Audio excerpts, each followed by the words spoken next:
Mi nombre es Óscar Eduardo Albahaca Rivero, soy profesor en el área de lengua y literatura en la Universidad Pedagógica Experimental Libertador, Instituto Pedagógico de Barquisimeto, Luis Beltrán Prieto Figueroa, desde donde les hablo. Soy participante del experto en educación virtual adscrito a la Fraternidad FIXIS de este año 2020. El tema que he elegido para desarrollar esta defensa del módulo final es el que está numerado con el 12 en el listado que se nos ofreció y su nombre es Uso del lenguaje en un aula virtual. A manera de introito podemos decir que la formación no presencial y la formación en línea están basados principalmente en la creación de un nuevo contexto de aprendizaje, que es el espacio virtual. Este difiere mucho del aula tradicional, ya que en este nuevo contexto la relación entre docente y estudiante se va a ver establecida a través de la escritura en su mayoría. La enseñanza presencial, como todos los docentes lo sabemos, es muy importante tener habilidades orales porque es necesario que un docente sea un buen orador, sepa transmitir bien concisas sus ideas, deba expresar la relación entre alumno y profesor de manera concisa y eficiente, y todo esto se logra a través de la interacción verbal. En cambio, en el entorno virtual, estas funciones comunicativas se manifiestan totalmente por la vía escrita, es decir, en los espacios destinados eh, en el aula virtual, tanto en el aula virtual como por otros medios, que van desde el mismísimo correo electrónico, pasando por foros de anuncios, foros de debate, tareas que coloquemos o colguemos en el aula, documentos que redactemos necesariamente para alimentar ese espacio virtual. Y entonces, consiguientemente, el docente tiene que tener y desarrollar buenas habilidades de expresión escrita para poder ejercer esta tarea. Eh, Como ya habíamos dicho, en el aula tradicional, eh, la interacción textual o escrita es bastante básica. Ah, Siempre nosotros los docentes eh, asignamos tareas, preparamos instrumentos, rúbricas y otro tipo de evaluación e interacciones con el estudiante que tienen un porcentaje menor a como lo tenemos en el entorno virtual de aprendizaje. ¿Cuál es la principal diferencia? Que en la enseñanza virtual el aula física no existe. Gracias a las TIC, tecnologías de información y comunicación, los estudiantes y docentes no coinciden en un espacio físico ni en un tiempo determinado, porque sabemos que todas las tareas y toda la interacción que se hace a través de las aulas virtuales son atemporales. Para que esta interacción exista, en consecuencia, los grupos que allí trabajan deben tener necesidad de interacción y de comunicación, al igual que en el aula tradicional. Entonces, este entorno virtual nos permitiría desarrollar una relación de enseñanza y aprendizaje que esté en consonancia con las nuevas tendencias pedagógicas. Esto quiere decir que nosotros incorporamos nuestros modelos pedagógicos a la virtualidad. No obstante, si el docente conoce la importancia de comunicarse bien, por supuesto por la vía escrita, conseguirá una actuación educativa de calidad, y eso va a contribuir a que sus estudiantes eh, también asuman este tipo de modelo.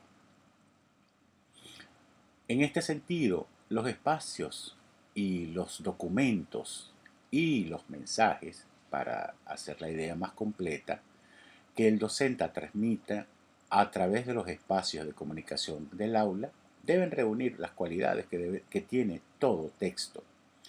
En lingüística siempre hablamos de las propiedades del texto. Las propiedades textuales son cohesión, coherencia y adecuación.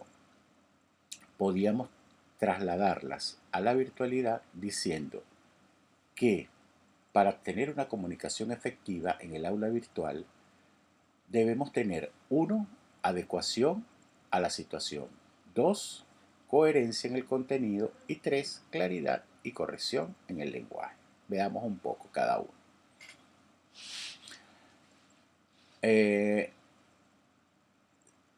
Digamos, la comunicación en el entorno virtual tiende a ser unidireccional y diferida.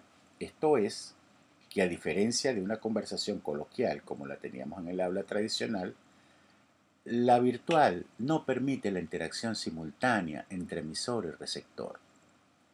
Por otra parte, los mensajes escritos transmiten un modelo de enseñanza, así como también nuestro discurso oral en el aula tradicional transmite valores, transmite modelos a seguir. En la virtualidad, la escritura es quien los va a determinar. Por eso, tenemos que asegurarnos que todas las tareas que generalmente hacemos a través de la presencialidad tengan todas estas características de un texto excelente.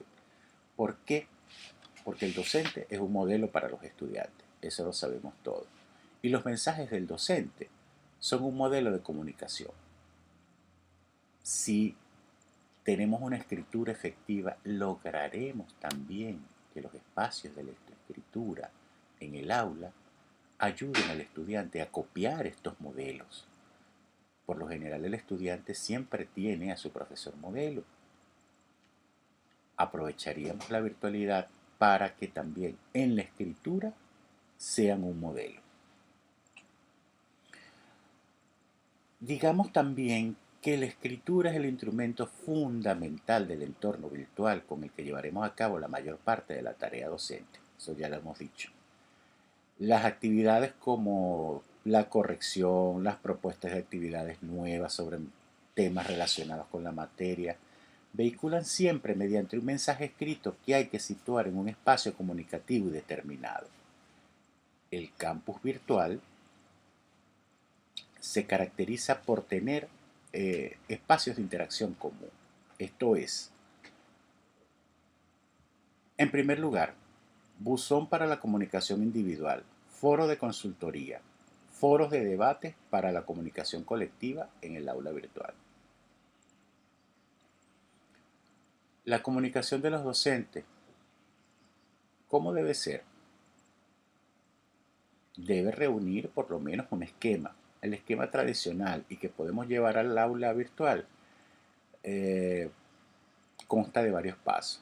Estos pasos pueden ser, en primer lugar, dar la bienvenida a los estudiantes. Luego, presentarse al grupo. Después, conducir al grupo y organizar el trabajo en equipo. Luego, orientar a los estudiantes en la utilización de los materiales. También puede ser promover la colaboración entre los participantes, resolver dudas, proponer actividades, abrir y cerrar debates, motivar y animar a todo el mundo a la participación, animar y motivar a los estudiantes retrasados, la interacción con todos los que van rezagados, revisar las actividades, invitar a hacer sugerencias y propuestas, aceptar sugerencias y propuestas de mejora, evaluar las actividades, hacer retroalimentación y hacer la clausura de los cursos. ¿Qué recursos debemos hacer o qué recursos les recomiendo para conseguir una comunicación docente de calidad? En primer lugar, la adecuación. Que todos los textos que usted produzca sean adecuados, es decir, que el estudiante los entienda. En segundo lugar, la comprensión. Que esa adecuación sea en un lenguaje sencillo, fluido, entendible para el estudiante que se inicia. Si nosotros comenzamos a hablar en un lenguaje muy técnico y de una manera muy estructurada, el estudiante no los va a comprender. el estudiante va a rechazar lo que se le propone e inmediatamente va a perder la interacción con el aula. Debe haber también disponibilidad. Debe también, el docente debe estar disponible para cuando el estudiante lo necesite.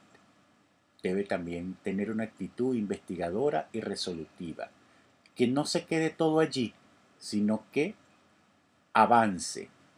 Debe haber claridad en el discurso, una actitud cooperadora, relación cordial y por último, y tal vez lo más importante, respeto. Muchísimas gracias y espero que les haya gustado.